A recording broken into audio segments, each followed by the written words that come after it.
Alright guys, what is happening? Welcome back to the channel. It's literally the next day for me, but I can appreciate that it is about a week later for you guys. But the weather's kind of holding out a little bit. It's not raining today, as you can see. So what I wanted to do was actually get the car down on its own wheels before, just close the gate so the dogs don't run away, before I flew to Western Australia for the little bit of work I've got in the gold mine over there. But in order to do that, I had to fix a puncture, or had to get a puncture fixed in the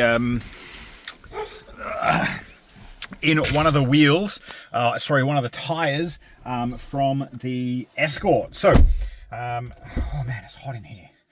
Leave that open a sec. All right, so what I'm going to do is I dropped that tire off at the tire shop this morning. I'm going to go down there. I'm going to collect it. I'm not going to video it because I don't know those guys too well just yet. I don't know how they'd react to me walking in with a camera and all that kind of stuff. But yeah, I'm going to go and get that wheel. Hopefully it's fixed. I told them I'd pop in after lunch. They haven't called yet. Going to come back, put it on. And I just got a new part in the post as well. So I'm going to fit that and show you that as well. So cue the intro, sit back, relax, and enjoy this week's episode. Now I got a ride or die.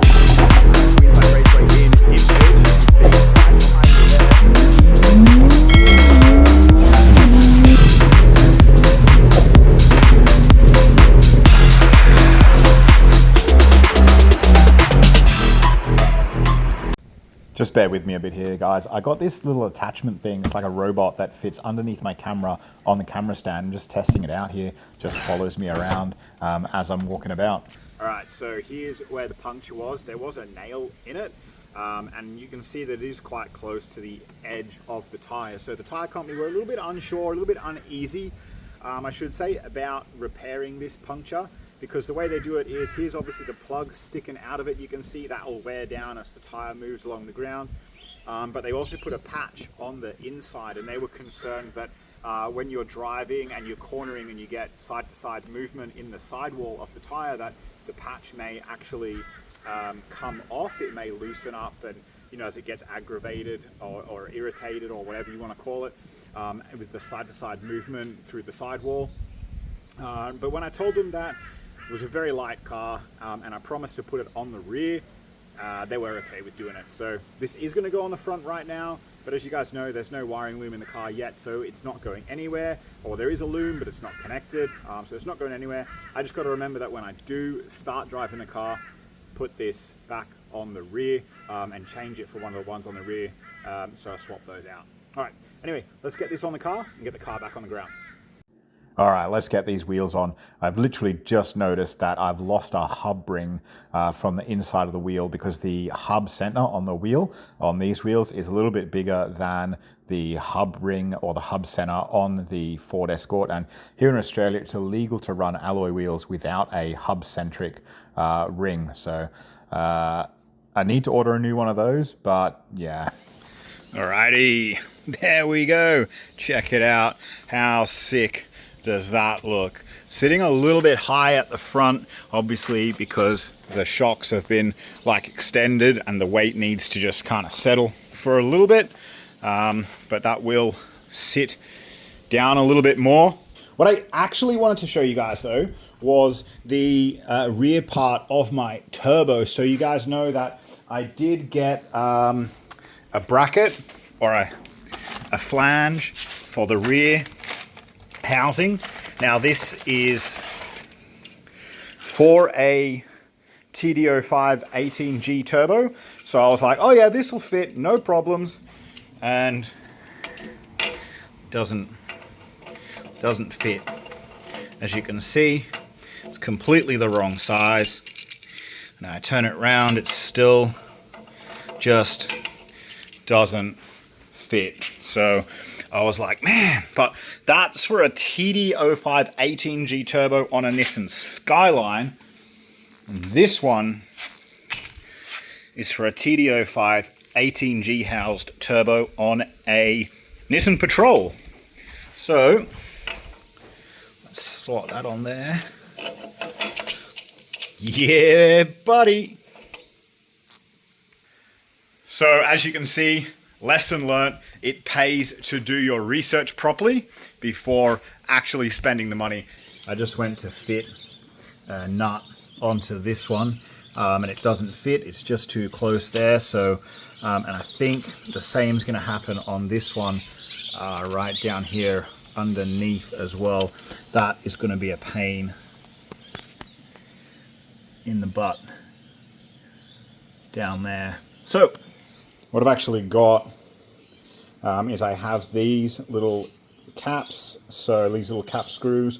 So I'm going to have to take all this off now, take the studs out, and then I'm going to have to use 2 of these in the back side here.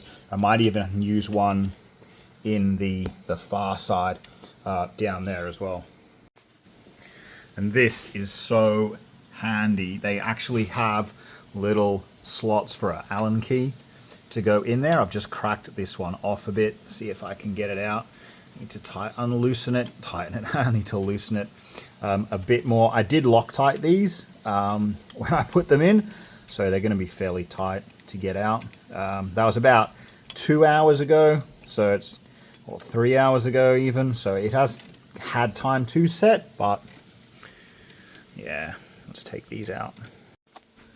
All right, it is on, and I think you'll agree that that is starting to look super, super smick. Let's turn the camera around and show you guys what's left. So, as you know, I've just put on now this flange with a V-band adapter, so I can make my downpipe up, which is gonna go that way.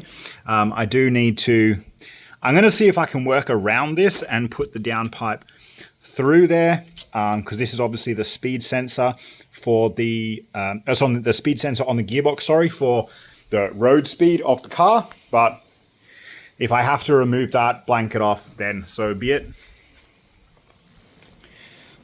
Just gonna plug this up before I finish up for the day. Same with the fuel line there, the fuel rail. Just don't want anything to crawl in. The plenum is on and it's just sat there. It's just sat there, you can see. So that is it for today, guys. Got pretty much everything I wanted to do before I flew back out to work. So I'm really, really stoked with that. Got it back down on its own wheels. So now, as you know, I need to order some more parts, or as obvious with any project car, I need to order some more parts, electrical connectors, stuff like that. And I have lost one of the hub rings for one of the wheels as well, because the hub center in the wheel is a lot bigger than the hub center on the Escort, and I've been running plastic hub rings as well. I've lost one of those, so I need to get more of those. Need to get tons and tons of electrical connections, and then sit down the painless or very painful, because it's definitely not painless, very, very painful process of making the wiring loom, so we can eventually turn this car on and take it for a spin. Cheers, guys. See you next time.